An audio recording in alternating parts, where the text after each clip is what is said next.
Selamat siang, hingga kini Pusat Polisi Militer Angkatan Darat atau Puspomat masih melakukan penyelidikan kasus penyerangan terhadap Polsek Ciracas beberapa waktu lalu. Total 51 personel TNI AD telah diperiksa dalam kasus ini. Dari 51 orang tersebut, 29 status anggota diantaranya telah ditingkatkan menjadi tersangka. Sementara itu, Prada MI yang diduga sebagai pelaku penyebaran berita bohong saat ini masih menjalani perawatan dan berstatus saksi. Selain itu, Puspom TNI memeriksa 8 anggota TNI Angkatan Laut dan TNI Angkatan Udara yang diduga terlibat dalam penyerangan. Namun ke-8 orang ini berstatus saksi. Penyelidikan kasus ini pun masih terus dilakukan dan tidak tertutup kemungkinan akan ada tersangka tambahan. Para pelaku nantinya dapat dijerat dengan pidana perusakan dan penganiayaan dengan hukuman maksimal 5 tahun 6 bulan penjara. Pertama, melakukan tindakan pembalasan terhadap pengeroyokan yang dilakukan terhadap Prada MI. Meskipun kenyataannya dari hasil penyelidikan Prada MI menyampaikan berita bohong.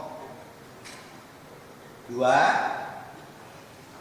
Merasa tidak puas dan tidak percaya atas keterangan dari pihak Polsek bahwa Prada MI mengalami kecelakaan tunggal. 3. Jiwa korsa terhadap Prada MI. Yang keempat, melampiaskan karena sudah terprovokasi oleh berita bohong yang berkembang di antara mereka. Dan telah terhubung bersama kami koresponden CNN Indonesia Iwan Hermawan. Selamat siang Iwan, ini bagaimana tindakan selanjutnya terhadap Prada MI serta para tersangka lainnya? Ya baik, terima kasih Sarah. Dan sampai saat ini memang tadi sudah disebutkan bahwa ada 51 orang dari personel TNI Angkatan Darat yang telah diperiksa dan di mana 29 diantaranya sudah ditetapkan sebagai tersangka. Dan sementara sampai saat ini Prada MI sendiri masih dalam perawatan karena mengalami luka yang cukup serius dan karena itu belum bisa diperiksa secara intensif dan kemudian statusnya pun masih sebagai saksi. Namun demikian untuk Prada MI sendiri masih akan dilakukan juga karena ada dugaan bahwa ia menggunakan narkoba karena ia bisa mengalami kecelakaan tunggal begitu.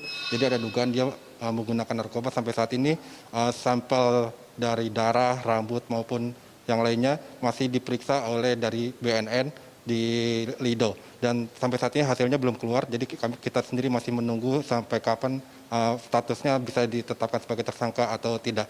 Dan selain dari Angkatan Darat ternyata juga ada oknum dari angkatan lain yang diduga ikut dalam penyerangan pada Sabtu lalu, di mana dari 8 orang tersebut 7 diantaranya dari Angkatan Laut dan 1 dari Angkatan Udara. Namun pemeriksaan itu baru dilakukan pada hari ini dan ke-8 diantaranya itu ke-8 orang tersebut masih berstatus sebagai saksi. Dan untuk selanjutnya juga motif yang sudah diketahui dari penyelidik dari Puspom TNI AD adalah yang utama adalah motif untuk balas dendam karena pada awalnya Prada MI sendiri menyebarkan berita bohong bahwa ia dikeroyok oleh preman di sekitar kawasan Ciracas dan yang utama juga adalah para pelaku ternyata sebenarnya sudah mendatangi Polsek Ciracas dan meminta keterangan dari kepolisian terhadap kasus yang terjadi terhadap Prada MI, namun mereka tidak puas dan kemudian melakukan penyerangan. Seperti itu dan sampai saat ini juga penyelidikan masih terus berlangsung dan tidak menutup kemungkinan bahwa tersangka akan terus bertambah dan tadi juga Puspom TNI AD menjanjikan bahwa penyelidikan nanti akan berlangsung secara terbuka, transparan, dan akan terus diupdate perkembangannya secara terbuka melalui media maupun media sosial. Sarah. Lalu bagaimana dengan warga yang menjadi korban penyerangan? Ya baik Sarah, dan sampai saat ini memang ada 16 orang korban menurut data dari TNI Angkatan Darat dari Pangdam Jaya yang melakukan pendataan. Ada 16 orang korban warga sipil yang menjadi korban luka-luka dalam peristiwa tersebut. Dan dari 16 orang korban tersebut ada juga 83 unit materi yang mengalami kerusakan. Dan selain korban-korban luka juga dari TNI Angkatan Darat bergerak cepat untuk melakukan penggantian rugi. 90 orang, total ada 90 orang yang akan digantikan rugi dan dari 90 orang tersebut 79 diantaranya telah menerima ganti rugi sebesar 305 juta rupiah. Total dari 90 orang tersebut nantinya akan mendapatkan ganti rugi total sebanyak 388 juta rupiah total dari semuanya.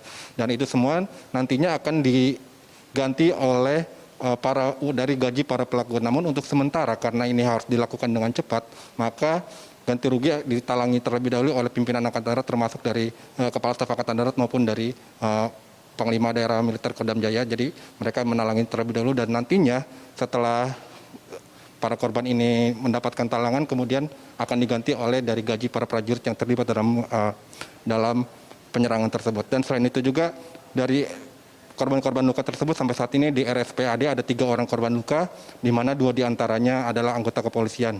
Dan salah satu dari anggota kepolisian tersebut saat ini kondisinya masih cukup mengkhawatirkan karena memang mengalami luka tembak gotri karena pada saat kejadian ada pelaku penyerangan yang melakukan penyerangan menggunakan pistol air gun yang berisikan gotri. Sarah. Ya, terima kasih informasinya Iwan Hermawan, korespondensi CNN Indonesia.